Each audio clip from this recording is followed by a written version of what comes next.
Today I want to share with you my February and March wrap-up, meaning the books that I read throughout those 2 months. Now, a lot of the books that I read were library books, so I don't have the physical copies with me, so I'm just going to have to tell you guys about the books.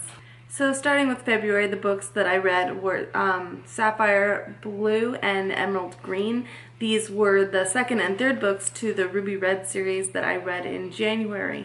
I actually do have a review of those books, so I'm not going to tell you guys a whole lot about them, just that the series is based on a time-traveling little girl or teenage girl and her time-traveling companion.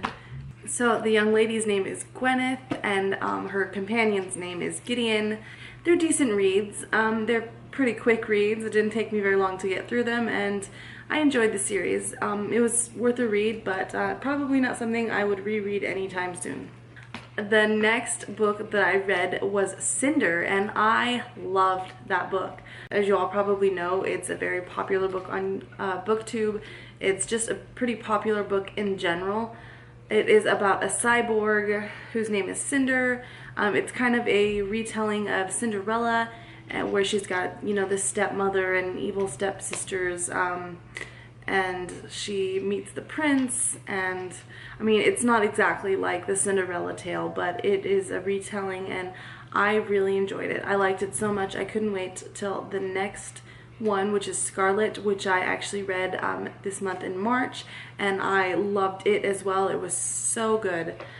Cinder and Scarlet, and I'm actually reading Cress right now, which is the third book, and those books are just amazing, and I plan on doing a video talking about them and letting you guys know my thoughts on them.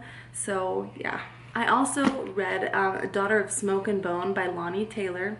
This book, I didn't think I was going to get into it, but I ate it up. I just absolutely loved it.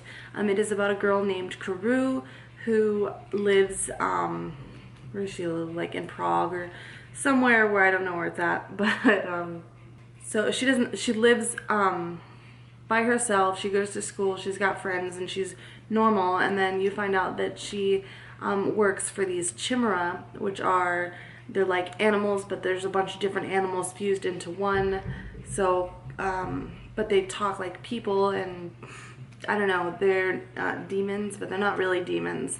And then the angels come into the picture, and it's just like a very action-packed book. I feel like there was obviously some romance, a lot of romance, and I liked it a lot. It was a very good book. I also read The One in February. This was the third book in the Selection trilogies. There was the Selection, the Elite, and The One. I'm gonna not lie to you guys, I did not enjoy that book. I liked the Selection, I liked the Elite, but The One I felt like just dropped the bar so much. America becomes like this total ditz, and she's pretty much telling the country that they need to fight for themselves, and then she doesn't fight for anything that she's thinking or believing in. She's just kind of being a meek person and just kind of shelling herself up, and you know, she makes so many bad decisions in this book, and just makes you so infuriatingly mad that I just wanted to throw the book out the window. And then to top it all off, the ending was just absolutely horrible. I hated it. It was just not good at all. So then in March, I read Wolfsbane and Blood Rose, and these are part of a trilogy by Andrea Kramer. First one in the series is called Nightshade, and this book is about a pack of werewolves who aren't actually werewolves. They do change into wolves, but they call themselves guardians. And there's a lot of magic in this book, a lot of otherworldly type stuff, but it's set in our world. And I felt like the series was just okay. It was meh. It was okay. Definitely not one of the best series I've ever read. The writing style was okay. There was quite a few like character flaws and plot flaws that I wasn't in love with, but the books overall were okay. That's what I'm gonna give them. I'm gonna give them they're okay. Then I also started Legend by Marie Lu, and I finished that book, and I also finished Prodigy. those books were phenomenal. I love them. I love Day and I love June. I love them both so very much. And I loved the action. There was so much action, so much like going on in these books. Just, they were so good. I fell in love with these characters. I feel like the character development was my favorite part. I loved them, flaws and all. I just want to hug them. But I mean, the only thing I would have to say about this book is the fact that they're so young, 15 and 16. I feel like that's really, really young. And I mean, it does kind of show you a lot about what's going on. And oh, I have Prodigy right here to show you guys. Like, this was a library book, but yeah. I love these books.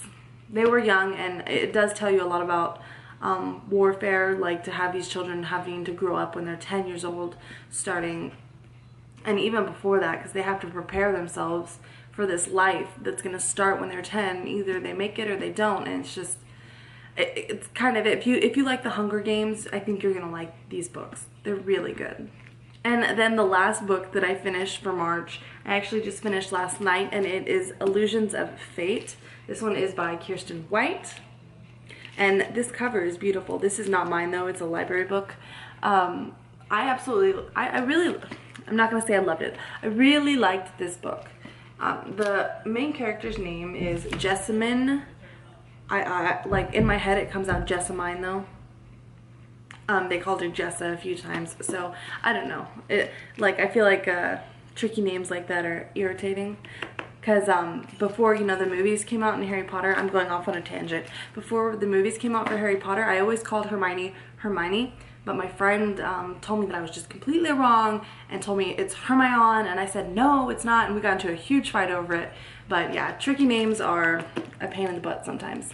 But that's not what this book was about. This book was about a Jessamine, and she lives in a country called Albion, and she comes from islands that are Meroy, I think, something like that. She comes from some like tropical islands, and she's an islander, and she's, you know, got dark skin and dark hair, and she goes to this country Albion to study, and everybody there is completely pale and white, and it's just gray and dreary. It's what, you know, a lot of Americans feel like England is gonna be like, just dreary and crappy weather all the time.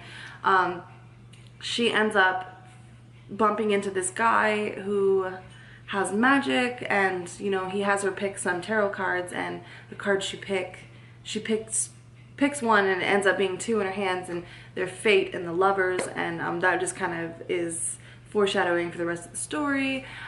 I liked it a lot. I almost hated the ending, and then there in the last few seconds I was like, oh, okay. I breathed a sigh of relief, saying that, okay, I like it now. But this is a pretty good one. I suggest you guys pick it up. I got it at my local library, so yeah.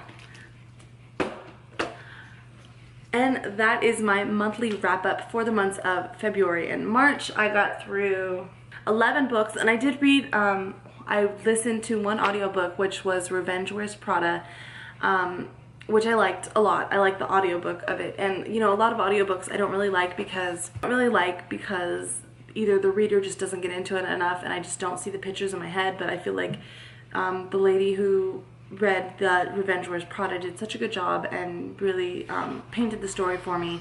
And yeah, so 12 books total if you count my ebook for February and March, and I've got quite a few on my hand to finish for April. So yeah, thanks guys so much for watching, and I will see you in my next video. Bye!